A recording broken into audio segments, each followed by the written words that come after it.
Because what? Oh, good. All right, 2016. Nice. Step it up. 4. I know that we've got an invitation and a couple other things. So we'll get started. Okay. So guys, if I know the things that I've asked at least 2 teachers, Ms. Corey and Ms. Rodriguez, to do is something called a homework audit. And essentially they're going to follow a group of students for 2 weeks just to see how much homework, not follow like literally follow in the hall, but kind of identify those students and then see what kind of homework they get on a day-to-day basis. So we can get a student group that you are representing. Yeah. And so it could be newspaper, it could be class of 2015, 2016, it could be what have you. Come on in, sir. You can. Come on in. And would it be better for folks to sit around or wherever they like? Yeah, it's fine. If they're filling, I can just widen out a little bit. Okay. Just good angle. It's not like, oh, hey, I have a face wheel. And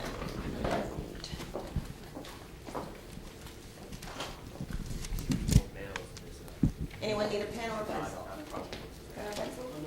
Got it. Okay. Okay, sounds good.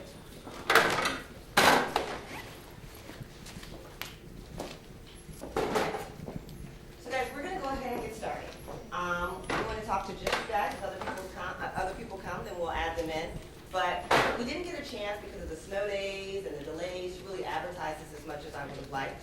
But what I wanted to do was provide students an opportunity to talk to me a little bit about their views on the Bell schedule, the final schedule that we'll be actually sharing with everyone next week, and any other issues that you would like to discuss.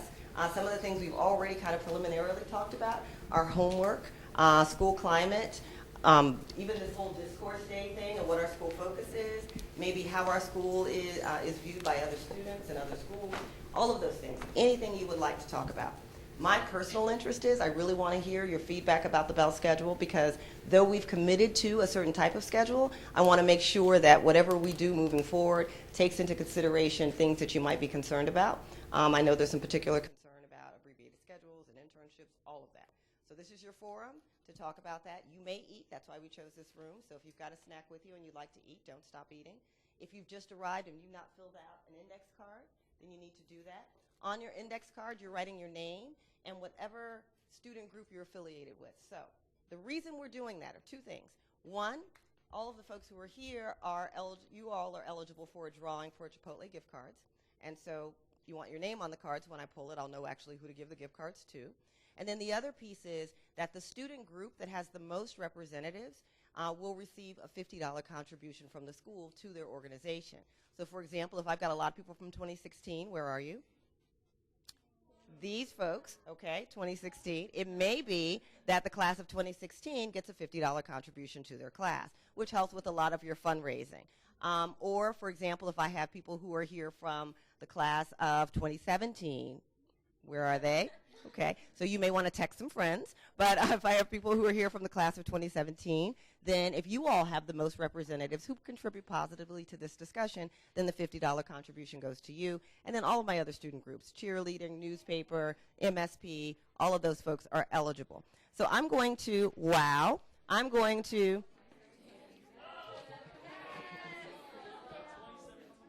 so it looks like 2017 is stepping up. Wow. I'm sorry. Wow. 2017 NSB. You guys are showing up. Yay. Wow. So the competition is getting steep. Now 2017 is in the house. And I don't know if 2016 has some cell phones they want to try to tell their friends. But it's looking like 2017 is... Minority scholars, are you in the house as well?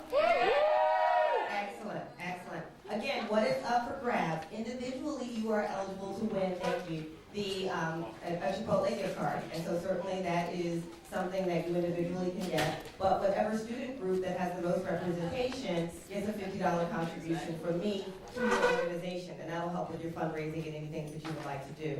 I want to invite you, if you're sitting on the floor, and you're welcome to, because this is really conducive to that, that's fine. But if you're in the back and we can't see you, if you want to look for a chair or even actually spread out around here, that's fine. make sure you get a note card so that you can write your name on the note card, and also write the name of the student group that you're representing. So if you're here for your class or for a certain group, you need to put that on the card so that when we tally this up, we make sure that the right group gets the $50 contribution. So I'm just going to hand the index cards out, and if you could pass those around to make sure anyone who needs one gets one. And if you can remember to write your name and the group you're representing on the card. Before you leave, that card has to go in this basket, because otherwise you won't have your name pulled. Okay? And if some other folks arrive, we'll invite them in. Anyone who comes, all you have to do is make sure that they get an index card. Pencils, I have a whole bunch of pencils.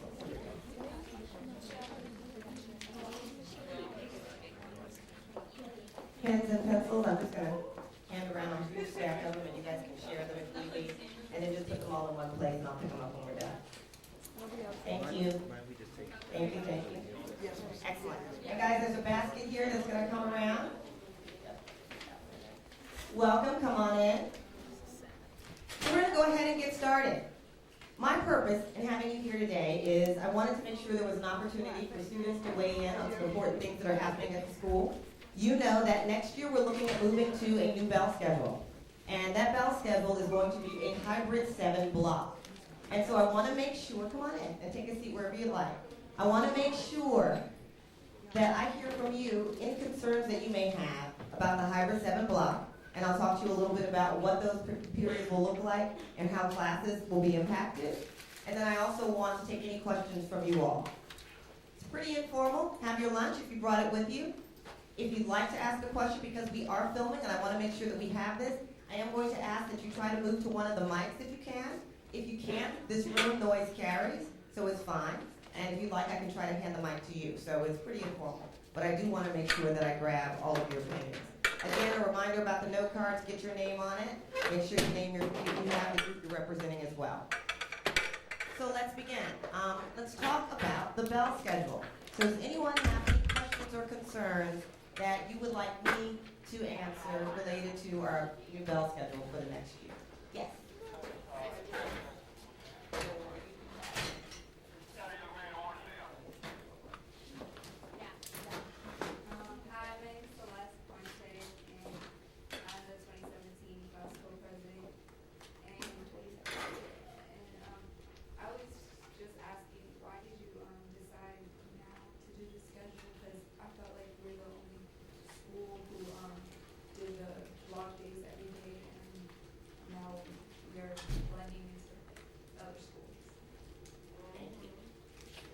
Very good question, very good question. And so I should start by saying I never want to blend. So that is definitely not a goal of mine. I like the fact that Northwood is a very unique place. And not only do I want to continue for it to be a very unique place, I want to make sure that everyone understands the brand of Northwood, meaning that we offer something very special here that students can't get all over the county. But there are a couple of very real things that happened at the same time, which is why this seemed like a good time to have the conversation. One, there was a new teacher contract that came out in Montgomery County Public Schools. And so last year was the first year that it went into effect. And what that new teacher contract said was that all teachers had to teach the same number of courses. Now, something that people may not be aware of is that here at Northwood, teachers currently teach 6 out of 8 courses. So your teachers teach 6 classes. We are the only school, other than Tacoma Park Middle School, where teachers teach 6 out of 8 classes. Every other school, teachers teach 5 out of 7. Or even if they have an 8-period day, teachers teach 5 out of 8. So I was going to have to, because of the contract, change our schedule to make sure that our teachers were following contract. In other words, I no longer could make someone teach 6 classes when really by contract they only have to teach 8. So essentially you have great teachers here, and they haven't minded teaching 6 out of 8 classes. It was out of contract. Essentially they were doing more work and getting paid less money, to be frank. But the new contract says that they can't even volunteer to do that anymore. That essentially they have to have only 5 in order to be equitable. So what that was going to mean was that we were going to have to reduce the number of classes we had anyway. And then rather than reduce the number of classes we had anyway and then scramble around trying to figure out how we were going to find the extra people to teach all of those courses that fill your schedule, the staff decided that they wanted to actually have a schedule review. And every 2 to 3 years in Montgomery County, you can have a schedule review. And the trigger, the thing that makes that work, is that 50% or more of the staff can decide, look, we want to have a schedule review. The county can say, look, you need to have a schedule review. Or the administrators can decide that it's time for a schedule review. In this case, staff, in light of the contract, decided that they wanted to have a schedule review. Now, the question was, why did I decide to do this? And I want to be very clear that I didn't even sit on the schedule review team, and that was purposeful. I came from a school that had a block schedule, Tacoma Park Middle School, the only other school in the county where they have 6 out of 8, and I like it. I like the block schedule. I have no problem with it. But I do know that there were a lot of different views, and so I wanted to make sure that the schedule review team had people from all different departments. So on that team, you had your math teachers, you had your science teachers, you had your English teachers, you also had your dance teachers, your PE teachers, all of those folks. And I share that because some of your teachers felt very strongly that their subject matter was the kind of thing that you need to practice every day. And I'm going to go ahead and put them out there. The math department felt very strongly that math was like playing a sport or doing something where you need to practice a little bit every day to do it well. And skipping one day really didn't help with retention and understanding. Now, dance and science were the opposite. They felt as if the block schedule worked very well for them because their classes lent themselves to a longer period of time. So all of those people were at the table, all of them having a discussion about what would be best for the school. Long story short, all of those folks agreed that they would have to give up something to make it work for everyone. So when I say that the hybrid block is the best of both worlds, that's an agreement that everyone at the table came to because people didn't want to give up the block completely, but they also wanted to make sure that people in those other subjects had an opportunity to have those shorter, more frequent periods. So it's not ideal, but it does include a block, but it also includes an opportunity for those short, quick periods. So that's where we are. I will say this to you. In 2 to 3 years, which for my folks, class of 2016, class of 2017, you'll be gone. And we can actually open this discussion up again and decide to change it. Any other questions related to the schedule review? Yes, sir. You may. Just. How do the schedules look? Because I haven't seen them, but is it that we have like 3 classes, then we have the other 2 that are longer? How is it? I'm so glad that I'm hearing from you. The question was, how does the schedule look? And so the Bell schedule team, which is a group that once they got the decision, had to put into place what passing time would look like, when lunch would be, and what classes would look like, has just completed their work. And so I'm going to actually put that on the website by the end of this week. So that's why I wanted to have the conversation with you, because some of the words that you all share with me might actually make some change. But I will tell you that right now we are looking at doing something very similar to what Blake High School does, in the sense that your block days would be in the middle of the week, and you would begin and end the week with the full period days. So a Monday would for sure be a 1 through 7 day, and then a Friday would be a 1 through 7 day, and then your block would be likely a Tuesday or Wednesday or Wednesday or Thursday. So they're sandwiched in there together so that we can make sure that we've got equal time in all of the classes. The other thing that we're looking at is adding a little bit more time to lunch, which I think is a huge plus. It adds about 15 to 20 minutes to lunch, which gives you time to actually eat your lunch and go see a teacher. Oftentimes people want to go see a teacher, but you kind of have to make the choice between, well, if I do that, I'm not really going to have time for lunch and to socialize with my friends. So you will have an opportunity to do that.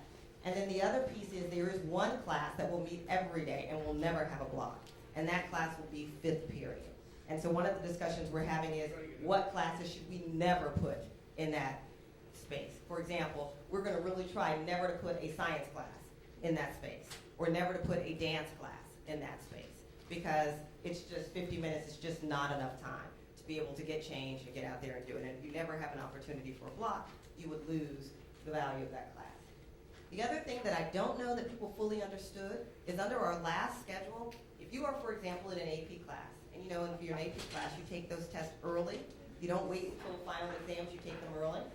So those folks actually, compared to students who were in 7-period day schedules, were receiving on average about 2 weeks less instruction than their peers at another school. So I'll make it plain. If you went to BCC that has a 7-period day, and you came here and you were in the same class, because you meet every other day for 90 minutes, And because they meet every single day for roughly 50 minutes, if you do the math and add up how many minutes of instruction they have versus how many minutes of instruction we have, they have the equivalent of 2 weeks worth of learning that you don't get because of our current block schedule. So when you start talking about it, there's a lot of reasons why this is good for us. Any other questions? Yes? For internship students next year, I was just wondering how the schedule was going to work if we have certain classes a day. Great question. One of the people who was on the team was Mrs. Gill, who you know is our internship coordinator, and she said that the whole reason that she was on the team was she wanted to make sure that we could preserve our internships. And so the way that works, and all of those 3 schools I mentioned, Blair, Kennedy, and Wheaton, they all have students who have abbreviated schedules. They all have students who have internships. So it is possible. Essentially, we would have to schedule your core classes at a certain time of day. And that happens now. If you have an internship, you have to have certain classes before lunch because you leave in the afternoon. So the very same thing would happen. The only people I could see being penalized is I do have a few people, and I'm a little curious as to why, who might have, let's say, for example, you know, 1 class after lunch and then they leave for their internship last period. And those internships, we may have to play around with the numbers or to look at what class that we offer that last period. But if you're one of those students who leaves roughly after lunch for your internship, it'll be exactly the same. You'll leave at the same time. Same thing goes for Edison and abbreviated schedule. Any other questions? Yes. And those of you who've just come in, please fill in wherever you'd like. And make sure that you fill out an index card so you get credit for being here and you're in the drawing. Thank you, Layla. I'm Veronica, and one of the questions I have is many students are really concerned about how the homework is going to be piling up every day because classes, 7 periods a day, every single day, that's going to be a lot of homework, especially for people in honors and AP classes. That's going to be too much. And if we have after-school activities, a social life, we have to balance many things. Yeah, how is that going to work out for us? Thank you. Veronica? Yeah. Thank you, Veronica. That is the key concern that my students have shared with me. We did have a focus group of students who actually presented to the Bell Schedule team, and we made sure that that focus group of students included students from all over. So we had AP students, we had honor students, we had on-level students, we had special education students, we had ESOL students. We had the whole gamut on that team because we wanted to hear everyone's opinion. And the one thing that everyone agreed on was that they were concerned that they wouldn't get that day off for homework. And what I mean by that is under our current schedule, if you have an A day and a B day, then on the B day, you can do the homework for the A day because you've kind of got that day in between to get homework handled. So here's the promise I made to those students, and I'm making it to you as well. We have to take homework off the table. The decision about our Bell schedule can't be rooted in our concern about homework. It is a serious concern, and I share it. But we need to decide on what's the best schedule for everyone. And if we do that, then I'm committing as your principal to having the homework conversation. That's a very serious conversation. Already I've asked 2 of your teachers, Ms. Corey, who is one of our English teachers, and Ms. Rodriguez, who is the theater teacher, to get together and do what's called a homework audit. And essentially what that means is kind of like, you know, when your parents are very fearful of getting audited of taxes, when someone actually looks over your records to see what happens. We are going to select roughly about 25 students, and these students are going to include students from every different group. So kids with honors classes, AP classes, on-level classes, special education classes, ESOL, athletes, student representatives of SGA and newspaper and all of those groups. And we are going to, for 2 weeks, have them turn in electronically, what was your homework? So essentially, they're just going to report to this team on a daily basis over 2 weeks. On Monday, I had this for homework, Tuesday, Wednesday, Thursday, Friday. And so we're going to collect that data, and we're going to put it in a chart. And then as a school, we are going to, teachers, administrators, heads of departments, discuss why are we giving homework and what is the meaning of it. And I want to be clear, I'm not against homework, but one of the concerns is that there is a huge variance in homework. In some classes, students tell me they don't have any homework at all. In other classes, students have so much homework, it's crushing, and they don't have the opportunity to do other things. And so one of the things I'm trying to figure out is, and we need to come to a common agreement on, what's the purpose of homework? Like, why are we doing it? Is it to deepen understanding? Is it to practice? And if so, does 40 pages of reading do that, or is that just some sort of punishment? So that's one of the things we're trying to figure out. What do we do with our holidays? When teachers are off, should students be off? And is there something that you do that keeps your learning, your understanding up, but doesn't necessarily interfere with you being able to actually enjoy a holiday or religious time with your family? So that's a discussion we have to have, and that's something we're going to come to common agreement on. What I can't promise you is that every class will have the same amount of homework. But what I can promise you is that when we start school next year and this bell schedule comes into effect, that there will be an agreement among teachers, and administrators will support it, that you give homework under these conditions. This is what homework looks like. This is how much homework we think is reasonable for this kind of task. And so we are committed to having that conversation and doing that. Okay, and I hope that helps, and students will be involved in that conversation too. So step 1 is collecting the data, which will happen in the next couple of weeks. Step 2 is everyone getting together, coming to some sort of agreement. And then step 3 is sharing that information before you leave this year so that it's in place next year. And I'll say one last thing. Homework is never about, I didn't get a chance to teach that, or I didn't get a chance to go over that, so you guys do that on your own. That is not a legitimate reason for students having homework. And so those are the kinds of things we're going to be discussing. I saw Alex had a question and then Layla. Okay, does that answer your question, Veronica? So I do think if we have the schedule, the homework issue is not necessarily the key issue that we should be concerned about, because we have another mechanism for addressing that. Like you say, would you consider doing like a test run of the schedule, like maybe a week, where people try out the schedule and you get feedback about it? I had not considered doing that, but I think that's an excellent idea. I think that if I suggested something like that right now, with the park assessments and snow days and all of that, that teachers would go running and screaming from the building. But I think maybe post-testing season, which seems like it's several months in a row, but that would be an excellent idea, to do a little bit of a test run so people can get a sense of what it's like.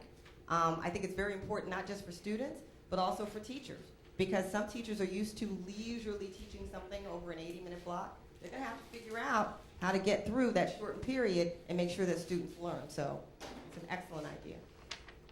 And then Layla, you had something you'd like to say?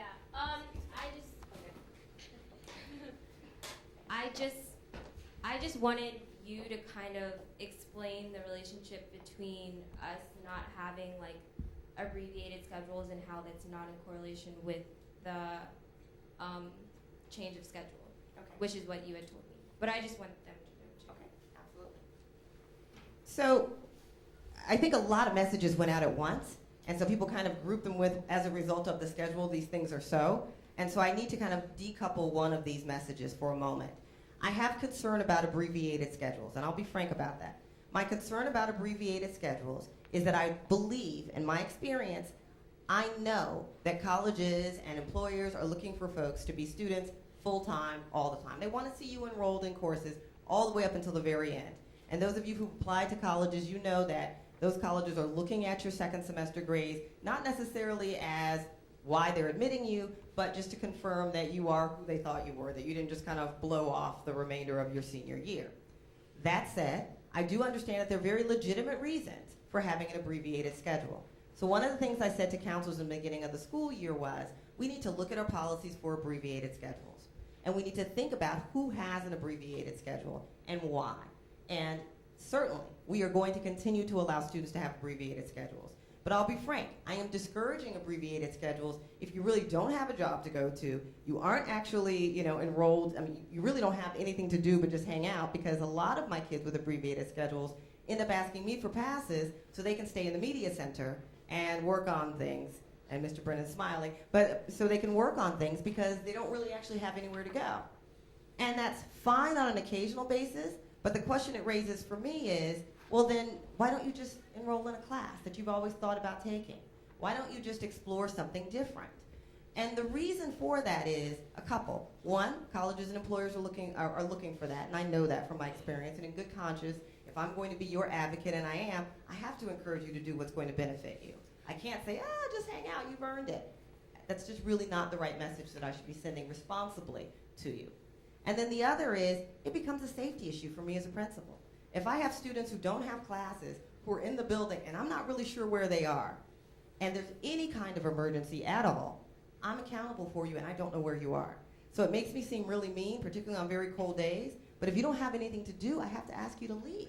And so certainly I have granted permission for people to work in the media center for a brief time, but it gets to be problematic when there are large numbers of them.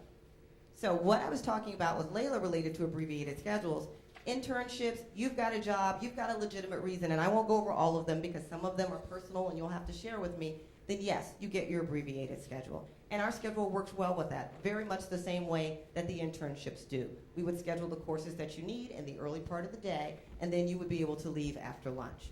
The other thing that people seem to believe is that the 8-period block gave them the opportunity to get so many courses out of the way that they really didn't have to do that much coursework by the time they graduated. You still will have ample room in your schedule to take additional courses or to have an internship in your senior year if need be. Does that touch on what you wanted me to say, or was there something additional? Oh, that was a real problem. Last year, and thank you for reminding me of that, this year, I had a number of students. For example, I think the student leadership class is one of the big examples. A lot of my seniors wanted to take, AP classes and so forth, but they also wanted to take, student leadership or all of these other things, and they have these limited places where they can take classes. And so in order to get everyone out of the building by noon so they could have their abbreviated schedules, you only have 2 classes you can take in the morning, so something has to give. There's no way I can offer all of the classes you personally want in the morning and then not be able to serve the needs of the rest of the students. So it really created a scheduling nightmare because I couldn't get everything in the morning with the number of students that I had with abbreviated schedules because there were just such a huge number of them. So that's one of the concerns we have to look at as well. Yes, and it's almost raffle time. I'll take one more question. Yes, sir. I heard that.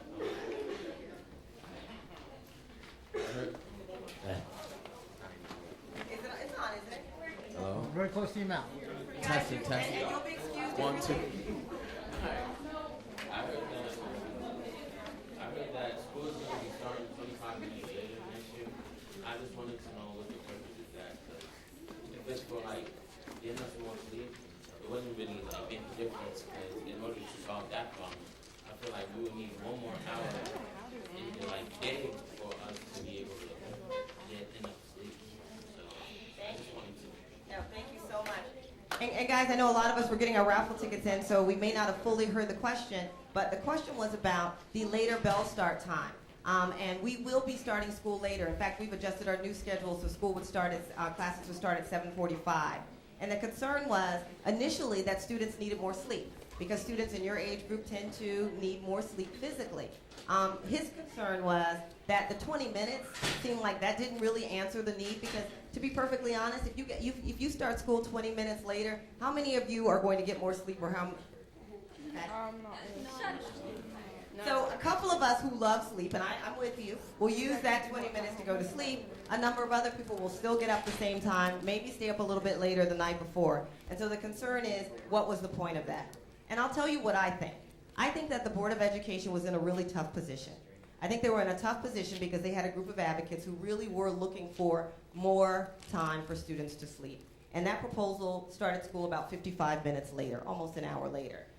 There was another group of folks, and many administrators were part of this group, who really wanted it to stay the same.